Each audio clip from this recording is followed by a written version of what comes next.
Good morning mga ka-technician, no.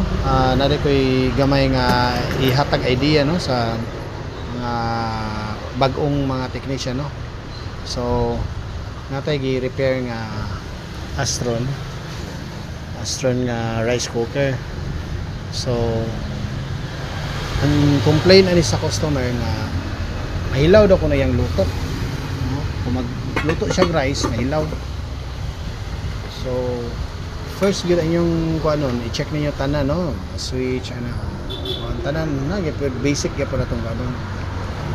So atong nakita, no, dere gid mismo kini siya ay problema, kini siya mismo kay nagtaya na, oh, yang spring di na po ni siya yung magnet sa sulod. Kasagara nga ang hinungdan nganong motaya ni kay kamo lagi nga ga luto kini, oh, labi na diri, oh, inyo ni siyang dili niya trapuhan bali babasa ni, dapat yun trapuhan yun ninyo na yun, oh, trapuhan yun ninyo ilalom ani. Kini siya para na siya sa mga newbie, ha. Atong mga master, ayon na mo ani kay basic rin sa inyo para na sa bagong kuan. So salamat kay tanan o may buntag.